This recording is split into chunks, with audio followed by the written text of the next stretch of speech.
இயேசு உங்களை நேசிக்கிறார். பிரியமானவர்களே, இந்த நாளில் ஆண்டவர் நம்மளோடு பேசும்படிய வேதத்திலிருந்து ஒரு 3 வசனத்தை கூட வாசித்து ஆண்டவர் நம்மளோடு இடைபடுகிற காரியத்தை பார்ப்போம். அது லூக்காவின் புஸ்தகம் 21வது அதிகாரம் 34, 35, 36 வசனங்கள் இப்படியாக சொல்லுகிறது. உங்கள் இருதயம் பெருந்திண்டியினாலும் வெறியினாலும் லௌகீக கவலைகளினாலும் பாரமடையாதபடிக்கு நீங்கள் நினையாத நேரத்தில் அந்த நாள் உங்கள் மேல் வராதபடிக்கும் எச்சரிக்கையாய் இருங்கள். பூமி எங்கும் குடியிருக்கிற அனைவர் மேலும் அது ஒரு கண்ணியைப் போல வரும். ஆகையால் இனி சம்பவிக்க போகிற இவைகளை எல்லாம் நீங்கள் தப்பி மனுஷகுமாரனுக்கு முன்பாக நிற்க பாத்திரவான்களாக எண்ணப்படுவதற்கு எப்பொழுதும் ஜெபம் பண்ணி விழித்திருங்கள் என்றார்.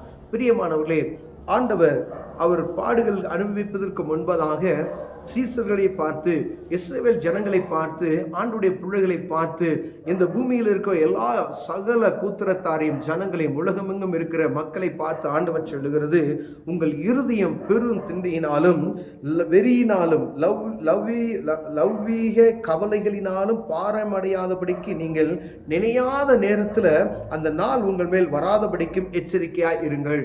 நம்முடைய இருதயம் உலகத்தினுடைய காரியங்களுக்கு ஏற்ற ஒத்த வேஷம் தெரியாதபடிக்கு, உலகத்தினுடைய கவலைகள் மூழ்கி போய் விடாதபடிக்கு, உலகத்தினுடைய ஆசை பாசங்களுக்கு மூழ்கி போய் விடாதபடிக்கு, எல்லாம் நமக்கு தேவை. பணம் தேவை, உலகத்தில் இருக்கக்கூடிய ஆடம்பரமான வாழ்க்கைகள் எல்லாம் நமக்கு தேவை.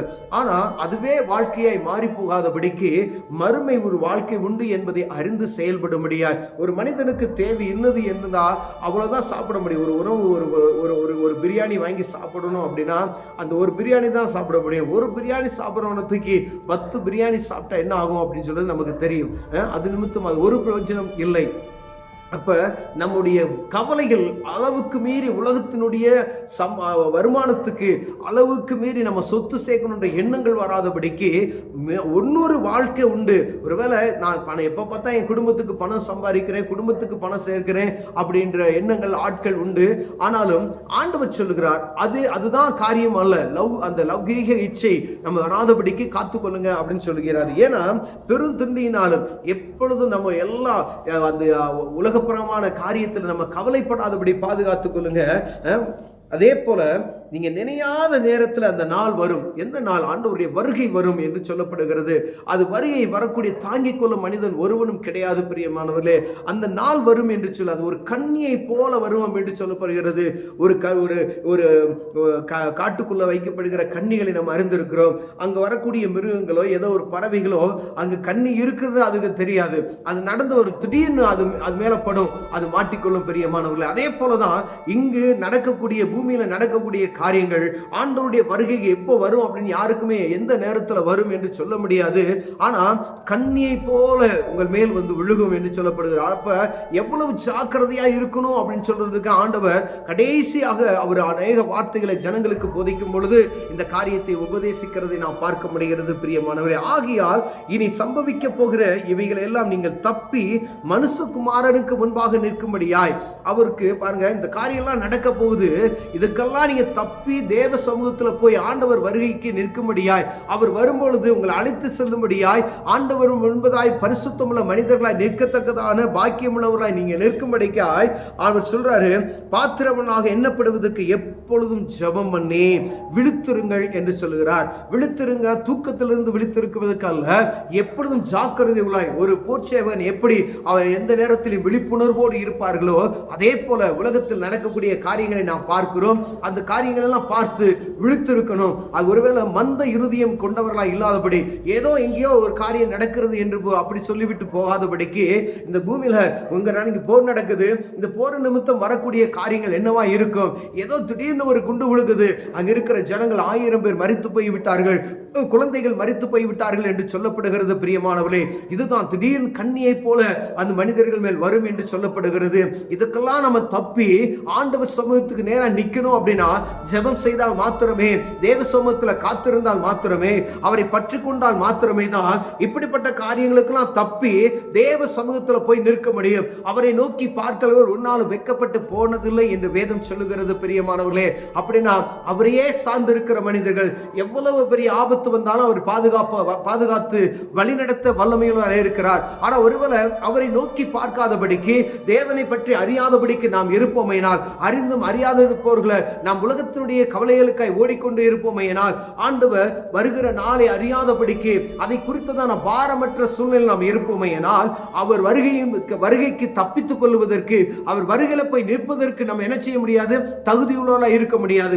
ஏன்னா அதற்கு முன்பதாக அநேக கண்ணிகள், அநேக ஆபத்துகள், அநேக பிரச்சனைகள், அநேக குளறுபடிகள் தேசத்தில், உலகத்து நாடுகளில் உண்டாகும் என்று வேதம் சொல்லுகிறது. அவைகளுக்கெல்லாம் நம்ம தப்பணும் அப்படின்னு சொன்னா தேவ சமூகத்தில் விழித்திருக்கணும். பிரியமானவர்களே, தேவ சமூகத்தில் விழித்திருந்து அப்ப நம்மை பாதுகாக்கிறதுனா தேவ சமூகத்தில் ஜெபித்து தான் வரப்போகிற ஆபத்துக்கு, கண்ணிகளுக்கு விலகி நம்ம பாதுகாத்து ஆண்டவருடைய வருகையில போய் நிற்குவதற்கு கர்த்தர் உதவி செய்வார். அது சீக்கிரத்தில் வரப்போகிறது என்று வேதம் மீண்டும் மீண்டுமாக நம்மை எச்சரித்துக் கொண்டே இருக்கிறது. பிரியமானவர்களே, ஒருவேளை காலம் கடந்துவிட்டது, ஒரு காலம் கடந்து விட்டது, 2 காலம் கடந்து விட்டது என்று சொல்லிக் கொண்டிருக்கிறோம். ஒரு 14 தலைமுறைகளை சொல்லப்பட்டு இருக்கிறது நாம் வேதத்தில் வாசிக்கிறோம். ஒவ்வொரு 14 தலைமுறைகளிலும் ஆண்டவர் நம்முடைய கணக்கு கேட்கிறவர்களாய் காணப்படுகிறார். கிறிஸ்துவின் நாட்களிலிருந்து வரக்கூடிய 16வது தலைமுறை எப்படி இருக்கும் என்று நமக்கு தெரியாது. ஆண்டவர் சொல்லுகிறார், இந்த நாட்களில் நீங்க எச்சரிக்கையா இருங்க, இது கடைசி காலம். யுத்தங்களின் செய்திகளை நீ கேள்விப்படும் பொழுது அவர் பக்கத்தில் இருக்கிறார் என்பதை நீங்கள் அறிந்து கொள்ளும்படியாய் நீங்கள் உணர்வுள்ளவர்களாய் காணப்பட அழைக்கப்படுகிறோம். பிரியமானவர்களே, அநேக நேரங்களில் இதை குறித்ததான பாரம் நமக்கு இல்லை. ஒருவேளை இதை போதிக்கிறவர்கள் ஆலயத்தில் போதிக்கிறது கிடையாது. ஏன்னா அவர்களுடைய பாடுகள் அவர்களுக்கு அநேகமாய் இருக்கிறது. ஆனால் வருகையை குறித்து போதிக்கிறதுக்கோ, ஆண்டவருடைய வரப்போகிறார், அதுக்கு நீங்க ஜாக்கிரதையா இருங்கள் என்று சொல்லுவதற்கு யாருக்கு மனமற்று போய்விட்டார்கள். பிரியமானவர்களே, அது திடீர்னு வரும். நீங்க ஜெபிக்கல, நீங்க உங்களுக்கு பாதுகாப்பு கடவுளுடைய பாதுகாப்பு தான். கடவுளுடைய பாதுகாப்பு இல்லை அப்படின்னா ஒண்ணுமே செய்ய முடியாது. எத்தனை ட்ரோன்கள் இருந்தாலும் சரி, எத்தனை இஸ்ரவேல் ஜனங்கள் பாதுகாக்கிறதுக்கு அவங்க வைக்கப்பட்டு இருக்கிற பயங்கரமான ஆயுதங்கள் இருக்குது. ஆனா அதெல்லாம் நிர்மூலமாக்கப்பட்டு அதுலயும் மரித்து போயிட்டாங்க ஜனங்கள். அப்ப பாதுகாக்கிறது யாருன்னா கடவுள் தான். அப்ப கடவுள் பாதுகாக்கலைன்னா மனுஷனால பாதுகாக்க முடியாது. பிரியமனே, தேசத்தால பாதுகாக்க முடியாது. கர்த்தர் பாதுகாக்காவிட்டால் ஒருவனும் பாதுகாக்க முடியாது. பிரியமானவர்களே, அவரே பாதுகாக்கிறவர், அவரே நம்மை வழி நடத்துகிறவர். பிரியமானவர்களே, அப்ப அந்த பாதுகாப்பு நமக்கு வேணும் அப்படின்னு சொன்னா நம்ம என்ன செய்யணும்னா தேவ சமூகத்தில் அனுதினமும் ஜெபிக்கிறவர்களாய், அனுதினமும் தேவ சமூகத்தை நோக்கி பார்க்கிறவர்களாய் காணப்படும்படியா நம்ம அழைக்கப்படுகிறோம். பிரியமானவர்களே, ஒருவேளை இந்த காரியத்தை கேட்டுக்கொண்டிருக்கிற அன்பு சகோதரனே, சகோதரி, உலகத்திற்காக நம்ம ஓடிக்கொண்டு இருக்கிறோம். வேலை, குடும்பம் எல்லாம் நாம் செய்கிறது சரிதான். ஆனால் அதற்கு மத்தியில ஆண்டவருக்கு கொடுக்க வேண்டிய நேரத்தை சரியாய் நாம் கொடுக்கிறோம். ஆண்டவருடைய சமூகத்தை நம்ம அமர வேண்டிய நேரத்தை சமையாகணும். ஒரு உணவு உண்ணுகிறோம், நேரத்தை சரியா நம்ம உணவு கொள்ளுகிறோம். நம்ம வேலைக்கு கடந்து செல்கிற நேரத்தில் சரியா நம்ம வேலைக்கு போகிறோம். வியாபாரம் செய்ய போற நேரத்தில் சரியா நம்ம வியாபாரம் செய்கிறோம். ஏன்னா அந்த வியாபாரம் கெட்டு போகும், இந்த வேலை நமக்கு போய்விடும், இந்த காரியத்தை நான் செய்யலனா நான் இப்படி நஷ்டம் அடைந்து விடுவேன் என்கிற எண்ணம் நமக்கு இருக்கிறது போல ஆவிக்குரிய வாழ்க்கை, கடவுளுக்குரிய வாழ்க்கையில, பயபக்திக்கான வாழ்க்கையில, தேவ பயம் நிறைந்த அந்த வாழ்க்கையை நாம் ஒரு முக்கியமான ஒரு தருணமாய் வைத்துக் கொள்ள வேண்டும். பிரியமானவர்களே, உலகத்தினுடைய காரியத்தை செயல்படுகிறது போல ஆண்டவருக்கு கொடுக்க வேண்டிய காரியத்தை நாம் சரியான நேரத்தில் கொடுக்கும்படி அழைக்கப்படுகிறோம். ஒருவேளை நான் உலகத்தினுடைய காரியத்தை பார்த்து விட்டு இந்த காரியத்தை நான் பார்க்கல அப்படின்னா ஏதோ ஒரு அந்த ஆண்டவருடைய வருகைக்கு நாம் நிற்க முடியாதபடிக்கு ஆபத்துக்குள் சிக்கிக்கூடுவோம். பிரியமானவர்களே, நீங்க ஒரு நாள் உங்க உணவு சாப்பிடுவதை நீங்க நிறுத்திவிட்டு ஒரு 10 நாள் சாப்பிடல, 11 நாள் சாப்பிடல, உங்களை நீங்க வேலை அப்படின்னு சொன்னீங்கன்னா பலவீனம் உங்களை தாக்கி அது நிமித்தம் பாதிக்கப்படுகிறது நாம் அறிந்திருக்கிறோம். பிரியமானவர்களே,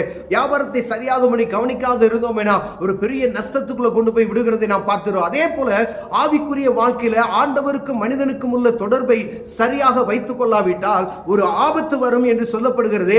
அந்த ஆபத்துல போய் மாட்டிக்கொள்வோம். மனுஷன் பாதுகாக்க முடியாது, இந்த உலகத்தில் இருக்கக்கூடிய எந்த ஒரு மனிதனும் பாதுகாக்க முடியாது. நம்ம வானத்தையும் பூமியும் படைத்தவரே நம்மளை பாதுகாக்க முடியும். எப்படிப்பட்ட ஆபத்தில் இருந்தும் அவர் பாதுகாக்க வல்லமையுள்ளவராய் இருக்கிறார் என்பதை நாம் அறிந்து அவருக்கு முன்பதாய் பயபக்தியோடு நடந்து கொள்வோமே ஆனால் ஆண்டவர் எப்படிப்பட்ட சூழ்நிலைக்கு பாதுகாத்து அவருடைய ராஜ்ய வருகைக்கு நம்மை ஆயத்தமாய் அவர் சமூகத்தில் கொண்டு போய் நிற்பதற்கு நம்மை தகுதியுள்ள மனிதர்களாய் மாற்றுவார். பிரியமானவர்களே, அவர் வருகையில போய் நிற்கணும் அப்படின்னு சொன்னா ஜெபம் தான் ஆண்டவர் சொல்லுகிறார். எப்பொழுதும் விழித்திருங்கள், ஜெபம் செய்யுங்கள் என்று சொல்லுகிறார். பிரியமானவர்களே, அப்ப தெளிந்த புத்தியுள்ளவர்களாய் இருந்து விழிப்புணர்வோடு இருந்து ஜெபிக்கிறதை ஒரு நாள் விட்டு விடாதபடிக்கு தேவ சமூகத்தில் காலையில இருந்தா ஜெபிங்க, நான் இரவு படுக்கும் பொழுது ஜெபிங்க, ஒவ்வொரு நாளும் நேரத்தை எந்த காரியத்தை செய்தாலும் ஜெபித்து விட்டு செய்து பாருங்க. கர்த்தர் உங்களை ஆசீர்வதிக்க வல்லமையுள்ளவராக இருக்கார். ஒருவேளை இந்த காரியத்தை நான் செய்யல அப்படின்னு சொன்னா இனி செய்வதற்கு ஆண்டவர் உங்களோடு பேசுகிறார். ஜெபித்து விட்டு கடந்து போங்க. வெளியே போறீங்களா, கடந்து ஜெபித்து விட்டு வெளியே போங்க. என்ன நடக்கும் தெரியாது பூமியில. அதனால ஜெபம் செய்து விட்டு வெளியே போகும் பொழுது ஆண்டவர் பாதுகாப்பார். அவங்களுக்காய் நியமிக்கப்பட்ட தூதர்களுக்கு கட்டளை இடுவார். பிரியமானவர்களே, கண்களை மூடுவோம், ஜெபம் செய்வோம். அன்பின் தகப்பனே, இந்த கடைசி காலத்துல உலக இச்சைகள், லௌகிக இச்சைகள் ஆண்டவரே, எங்களுடைய பெருந்திண்டின அந்த மாதிரி காரியத்தில் நாங்கள் மூழ்கி விடாதபடிக்கு தெய்வத்துக்கு கொடுக்க வேண்டிய நேரத்தை சரியாய் நாங்கள் கொடுத்து உங்களுடைய ராஜ்யத்தில் நாங்கள் நிற்பதற்கு தகுதியுள்ளவர்களாய் விழிப்புணர்வோடு செபிப்பதற்கு தேவன் எங்களுக்கு கிருபை பாராட்டும். இயேசுவின் நாமத்தில் பிதாவே, ஆமென்.